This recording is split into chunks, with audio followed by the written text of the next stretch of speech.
Nah, ketika bom Bali itu terjadi, saya ingat betul tanggal 12 Oktober tahun 2002, ya malam-malam saya sudah mendapat berita kira-kira jam 1 malam ada peledakan begitu besar di Pedis Club dan Sari Club di Jalan Legian, Bali, dan korban diduga ratusan orang pada waktu itu.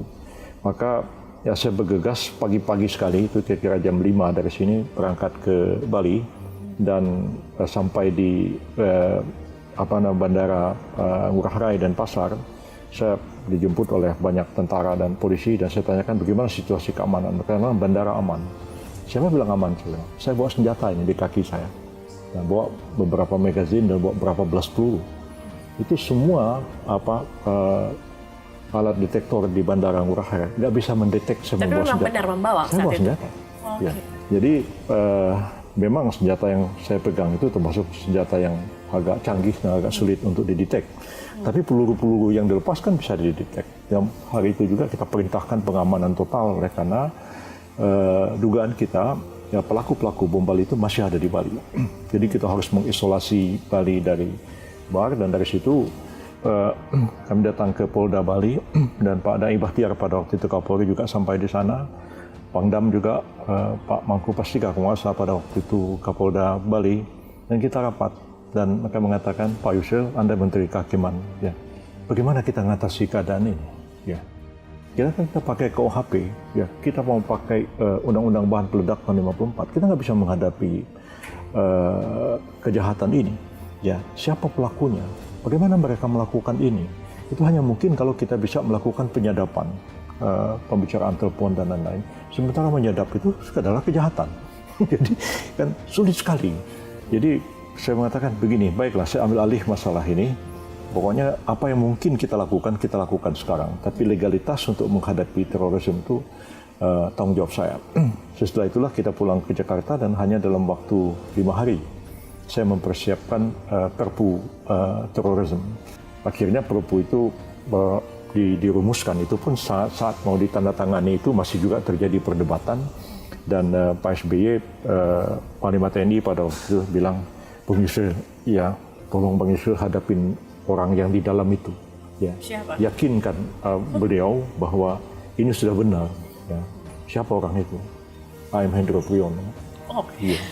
Jadi karena memang beliau menghendaki supaya yang menangani terorisme itu adalah intelijen dan TNI dan kita menolak itu. Ya, saya belajar banyak tentang Guantanamo dan lain-lainnya. Kalau lah misalnya terorisme diserahkan kepada intelijen dan kepada tentara, ya saya nggak bisa membayangkan seperti apa jadinya tindakan menghadapi terorisme ini. Dan ya saya mencoba menjelaskan ke Pak Hendro Priyono di satu ruangan di istana yang pada akhirnya beliau ketawa dengan saya mengatakan ya Yusril adik saya begitulah. Jadi baik begitu akhirnya bisa menerima. Masa itu terselesaikan. Saya bilang kita nggak punya banyak waktu menghadapi ini. Jadi saya tanya pada waktu itu Pak SBY, kenapa Bapak atau Pak Widodo AS tidak mau menghadapi berat ngadepin beliau itu kan. Kita ini kan junior beliau, mana bisa ngadepin. Jadi saya yang disuruh menghadapi. Akhirnya malam itu juga saya menghadap ke Bu Mega dan Bu Mega tanda tangani. Dan dengan cara itulah ya besoknya itu semua tentara, semua polisi menggunakan perpu ini. Mereka pasang semua alat-alat penyadap. Ya, kita sendiri nggak punya alat penyadap. Ya. Beruntung beberapa hari sebelumnya Menlu Australia Alexander Downer dia bertemu saya datang di Departemen Kehakiman dan saya katakan kita nggak punya alat-alat. Australia juga mendatangkan alat-alat penyadap yang masih zaman itu kayak antena parabola sehingga semua pembicaraan handphone tersadap. Dan itu sebenarnya mengapa kita bisa menangkap Imam Samudra, salah satu tokoh kunci dalam gerakan pemboman di Bali itu. Ya, dan kita tahu pada saat itu Imam Samudra itu ada di Selat Sunda. Ya. Dia ada terdetek, dia ada di dalam kapal dan ditunggu di